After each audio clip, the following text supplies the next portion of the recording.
Basis data client server. Saya adalah Evi Soekarno, saya dari mahasiswa PENS dan dengan pembimbing saya Pak Rengga Asmara.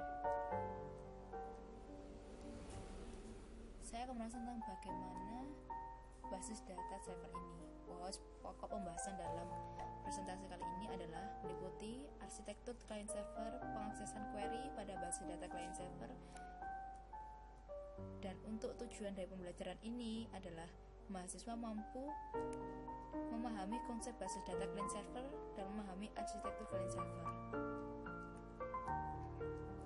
Aplikasi basis data terdistribusi dikembangkan dalam bentuk arsitektur client server. Teknologi ini sangat berkembang pesat. Dengan beberapa waktu yang lalu, sulit memprediksi status saat ini teknologi client server yang terjadi saat ini. Hal ini sulitnya dengan memprediksi teknologi untuk beberapa tahun ke depan. Mungkin ada karena beberapa faktor, seperti fungsi klien atau server, perangkat keras dan perangkat lunak yang terlibat, protokol network, dan teknologi LAN atau WAN dan komunikasi. Arsitektur client server saat ini banyak digunakan dalam industri disebut dengan two-tier arsitektur, dengan server mengirim data dan klien mengakses data, sedangkan server memainkan peranan yang dominan pada arsitektur ini. Arsitektur client server dikembangkan kemudian menjadi three-tier arsitektur. Layer dipresentasikan sebagai host, server, dan juga klien, serta server memainkan peranan sebagai penengah dengan mengirimkan aturan bisnis yang digunakan untuk mengakses data dari host. Arsitektur client server. Klien biasanya dihubungkan ke server melalui LAN dan server dihubungkan ke host melalui WAN. Sistem ini sangat cocok untuk perusahaan besar, di mana basis data terpusat dapat disimpan dalam host dan biaya pembangunan LAN dan WAN dapat diatur dan dioptimasi menggunakan teknologi yang baru. Pengaksesan query pada basis data client server yaitu menggunakan query SQL yang tepat dan menyediakan antarmuka pemakai dan fungsi antarmuka untuk bahasa pemrograman. Interaksi antara klien dan server selama penulisan query adalah sebagai berikut.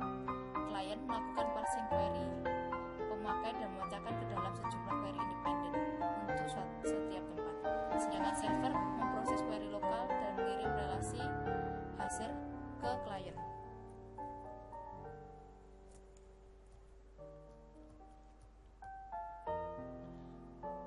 Server SQL juga disebut dengan transaction server, sedangkan klien disebut dengan application processor atau front-end machine.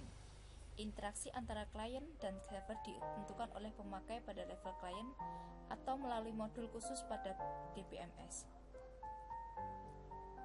Dalam DBMS yang banyak digunakan adalah model perangkat sebagai berikut.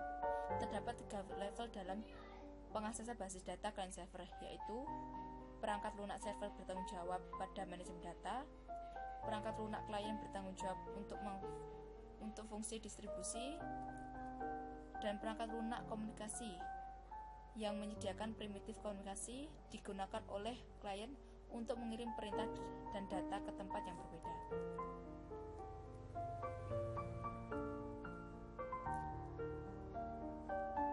Satu fungsi yang memungkinkan dari klien adalah menyembuhkan daftar distribusi data dari pemakai, yang memungkinkan pemakai menulis query global dan terkecil seperti basis data yang terpusat.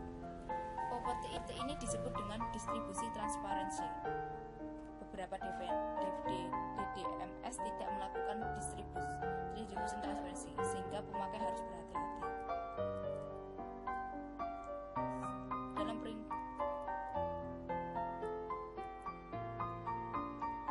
Untuk latihan soal, silakan dicoba.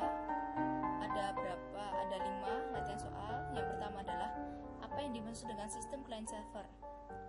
Sistem client server adalah di mana si klien dan server merupakan sebuah arsitektur jaringan yang memisahkan klien dengan server.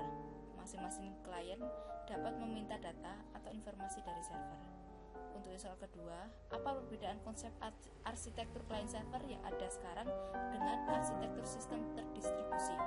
Perbedaannya adalah, jika sekarang arsitektur ini server mengirim data dan klien mengisi data, sedangkan untuk pada konsep sebelumnya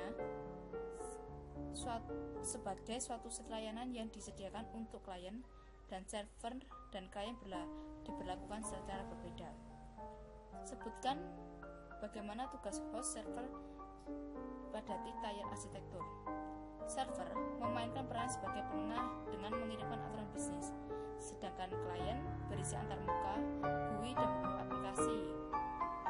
Untuk klien biasanya dihubungkan ke server melalui LAN dan server dihubungkan ke host melalui WAN. Jadi, klien ini melakukan remote yang dihubungkan ke server melalui WAN. Yang keempat, jelaskan bagaimana pengaksesan query dari klien ke server dan hasil query dari server ke klien.